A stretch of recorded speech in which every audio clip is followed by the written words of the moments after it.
everybody? It's your man Stevie B, live from work. Yes, live from work.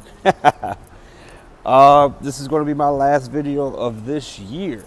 It is December 31st of 2024. We head into 2025.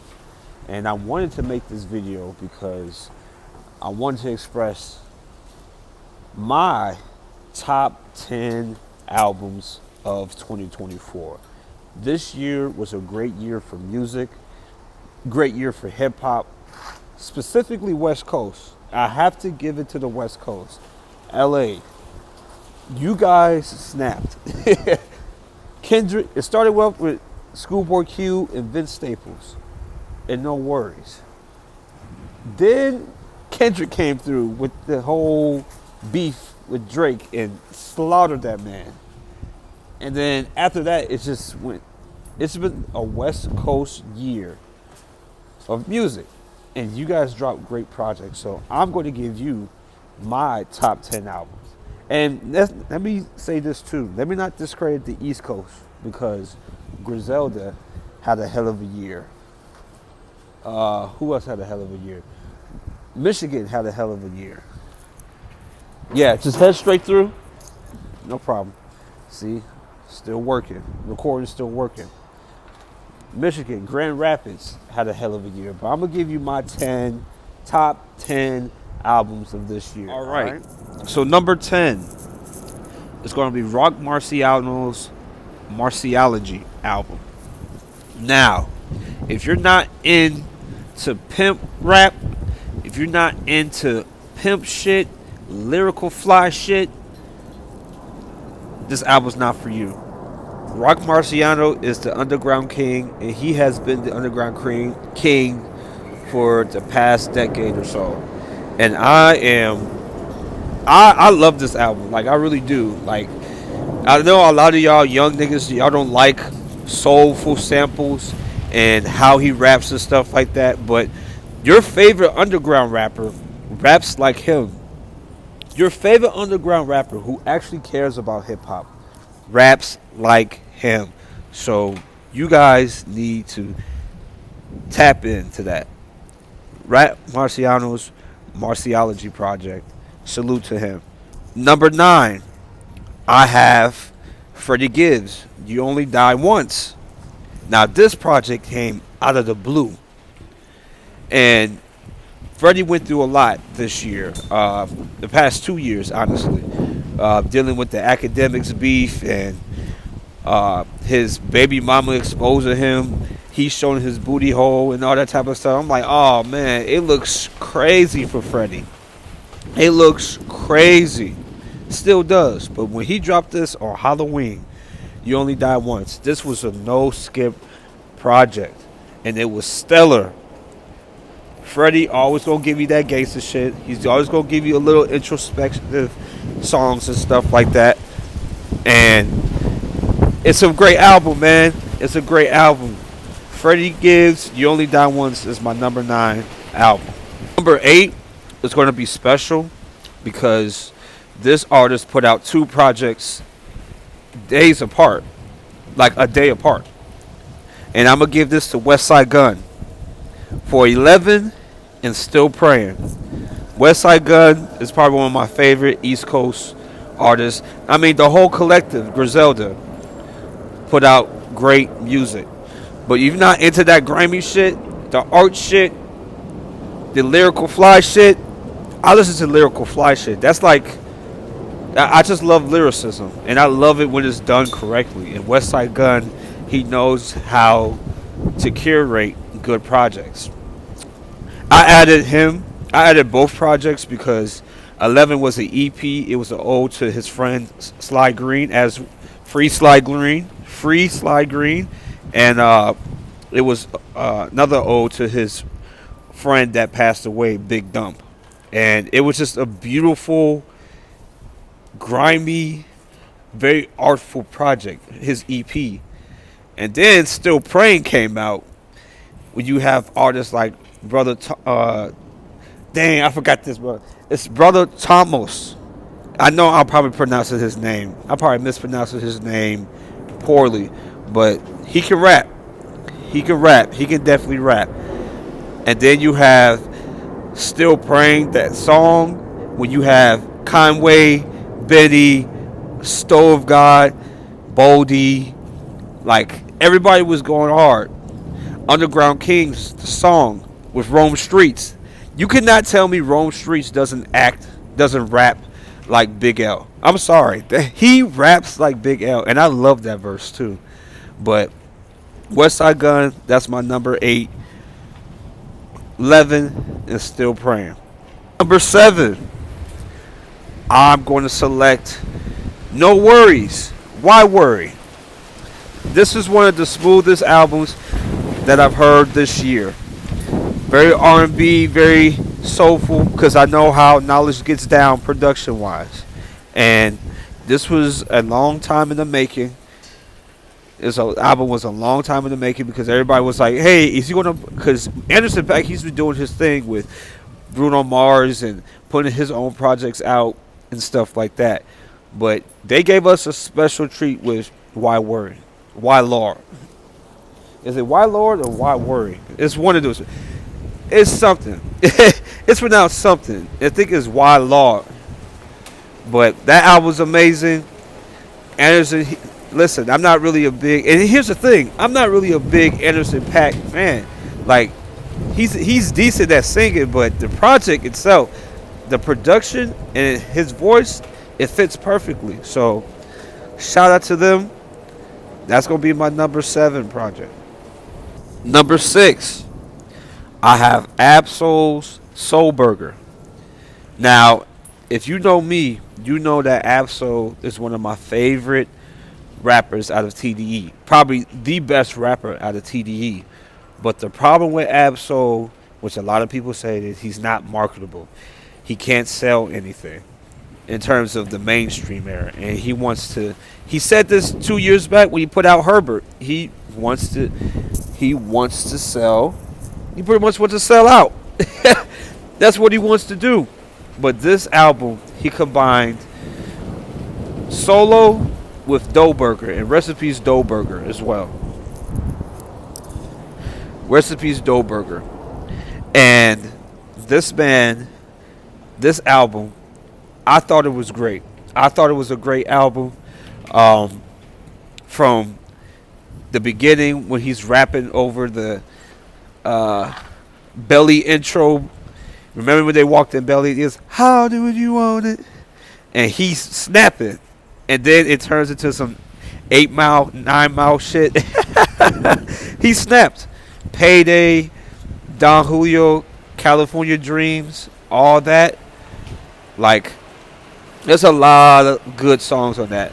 My personal favorite is I, Myself, and Me. It just gives me that. It puts me in a place of introspection.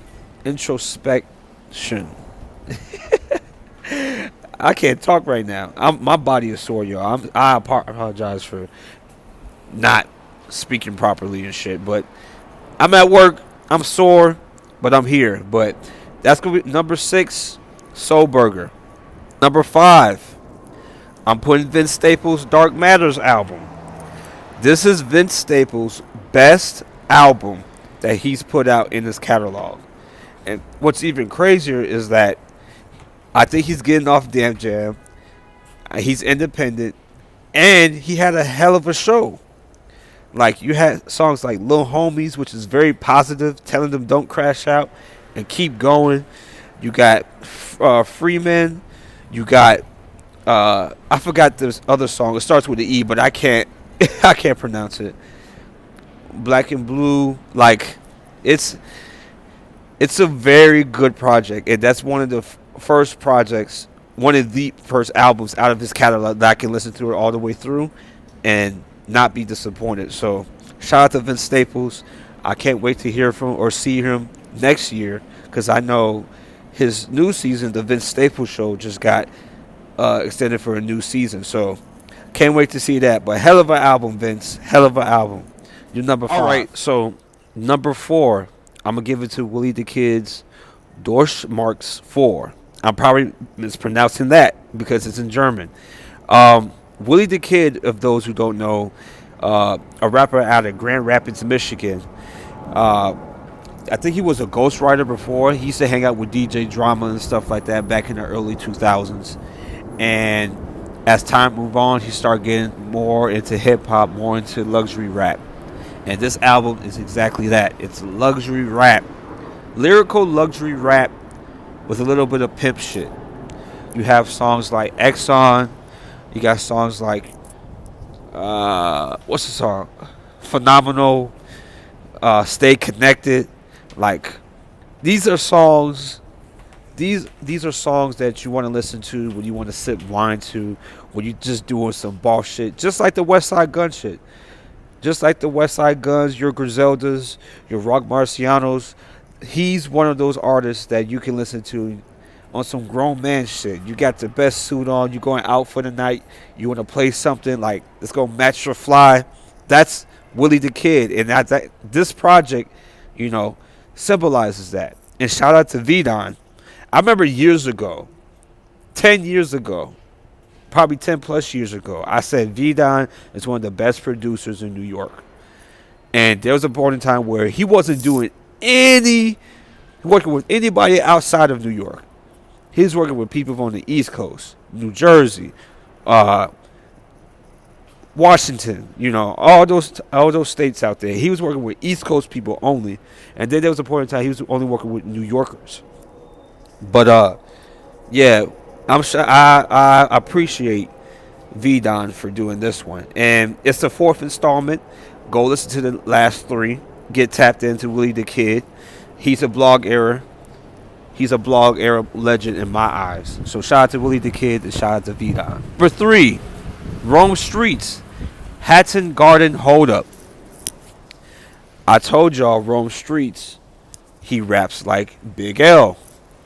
And this project shows this. He exemplifies New York rap. He exemplifies it. And I love it. Him and Danger went in. Even the features with Cormega, ScHoolboy Q, Conway. Like, he did his thing. This is a project that I always go back to. I tend to go back to. And it's a good listen.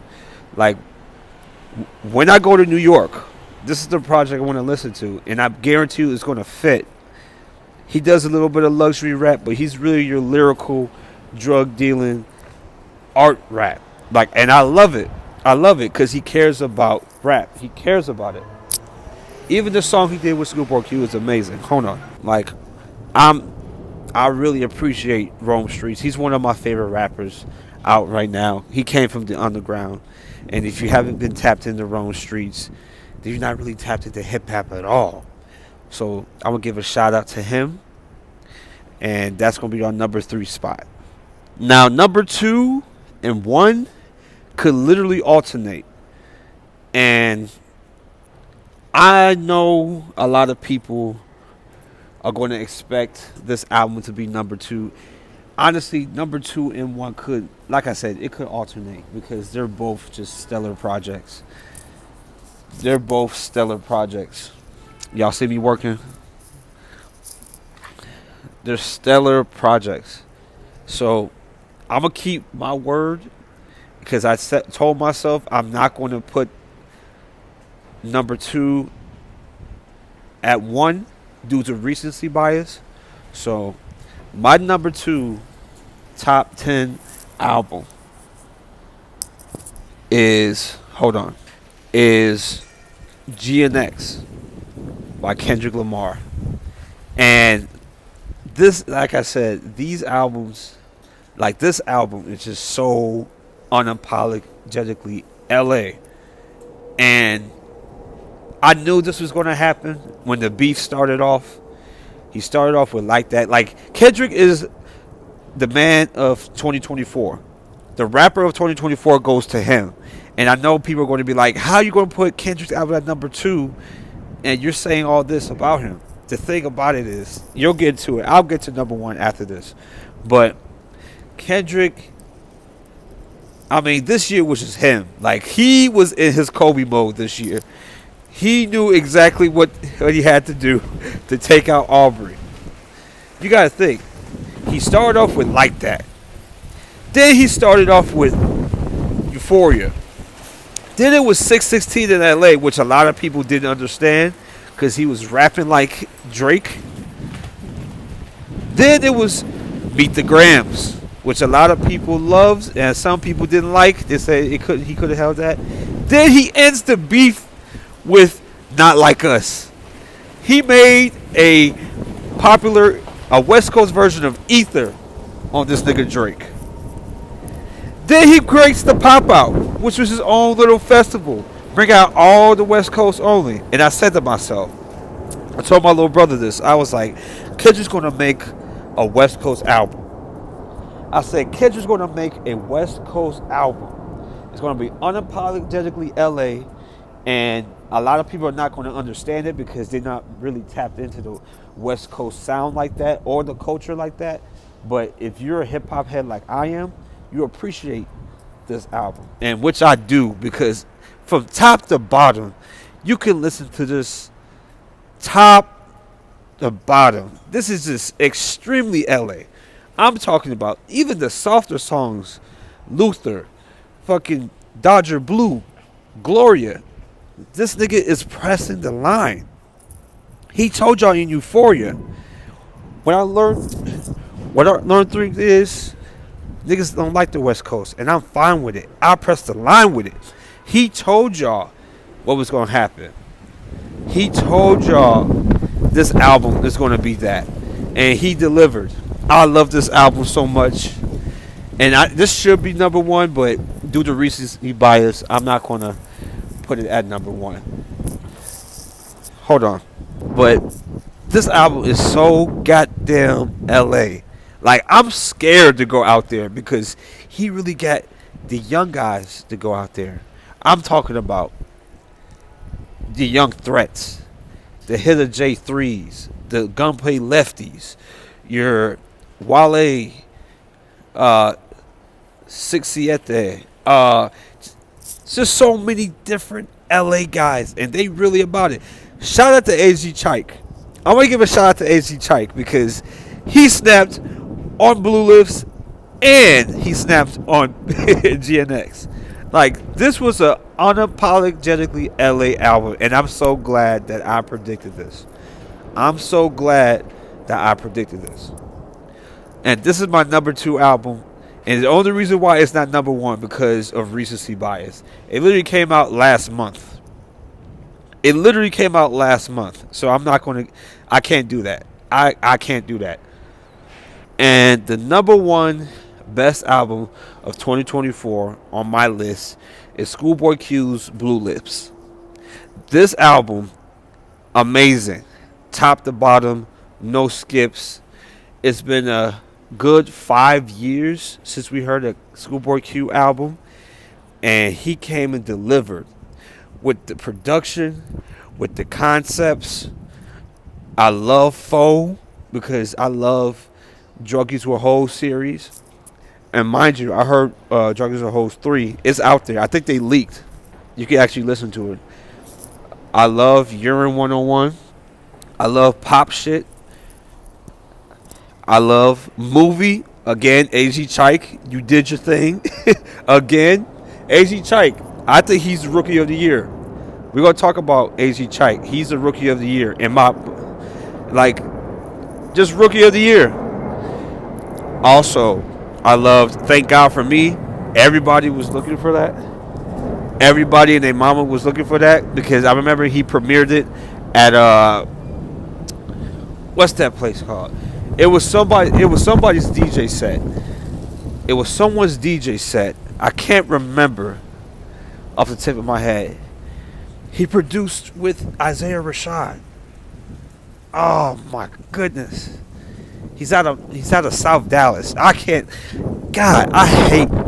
the fact that I can't remember this. But he had a DJ set and ScHoolboy Q performed Thank God For Me, and that shit was hard. Blue Sides. I love Blue Sides. It's just a great fucking album. And ScHoolboy Q really put his heart and soul. And I went to go see him too. I saw him perform out here in Atlanta, and I was very impressed. hell of a performance with ScHoolboy Q.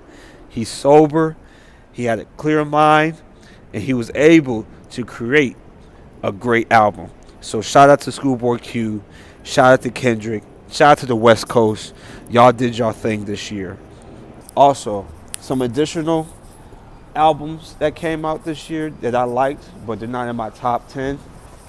Common, Pete Rock's The Auditorium, Volume 1. Kanye and Ty Dolla $ign, Vultures 1 and 2. And J. Cole's I Might Delete This Later. Those are the albums that were left out. There's some Bodie James projects that I left out too. But at the same time, they're okay. They're okay at best. But that's my top 10 of 2024. I hope you guys have a safe New Year's Eve. Don't drink and drive. Get home safely. Write your goals down for next year. And be prepared for 2025, all right? I love y'all. Peace.